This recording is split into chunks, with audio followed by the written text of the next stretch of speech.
The town that would grow under Hollow Top Mountain was named after a Union soldier named Smith McComsey. At 5 feet 2 1/4 inches tall, he was small in stature, just a little guy. His nickname was Pony. That's how the town of Pony got its name. Thanks for his namesake. There are no pictures of Smith McComsey, and by 1870 he had moved on to Idaho, then Utah, but his nickname stayed. It was a mining community in its day, and also agricultural, but legend says there was 5,000 people, but I think it's more like 2,500. Gold mines drove Pony's economy for a good 50 years. Most of them started fizzling out by 1920. Today, there's little or no mining done in Pony, and its population's dwindled to 141 people. But that doesn't count the folks who live on the ranches and farms around the town. Well, once the mines kind of shut down, agricultural community continued. People liked the town and stayed here.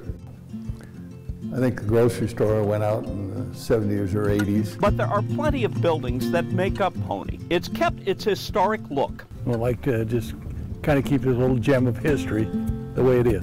A serious effort to honor Pony's history started back in 1961. That's when citizens formed the Pony Homecoming Club. To maintain the buildings, but also to promote community spirit. The club has as many as 100 members. And a lot of them moved away, but they're still members and support us. The club has community fundraisers for projects. Brian says members always come through. We send out a newsletter 3 or 4 times a year, and we usually tell what we're going to be doing. We're coming into the historic white church here in Pony.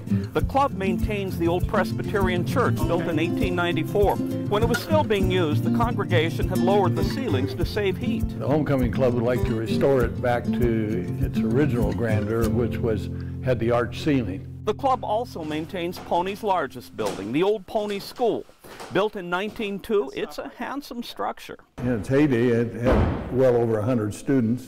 It's Pony history itself, like when Pearl Harbor was bombed on December 7th, 1941. Next day, most of the high school boys hitchhiked to Butte and enlisted in the Army. Student numbers would continue to dwindle through the years. The last graduating class of the high school was 1943, and the last grade school class was 1959. Pony kids can now go a few miles down the road to Harrison School. The Homecoming Club takes care of the old gym, too. It put a new roof on the gym and plans to repaint the interior. It was the community center and quite an achievement for the town. Today, both the school and gym are used for community and neighboring school events. This small town has 95 buildings listed on the National Register of Historic Places. This is the Ewing and Mora stamp mill. No standing structure says more about Pony's mining past than the ruins of the old stamp mill, where they crushed ore to extract the gold. Few living towns meld the past with the present more than Pony. Here, history is contemporary.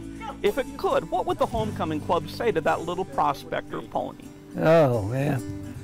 Just thanks for helping us establish this town. Pony McComsey probably had no idea what impact he would have here. He was long gone, but his legacy continues on in the little town named after him. Kevin Mackey, NBC Montana.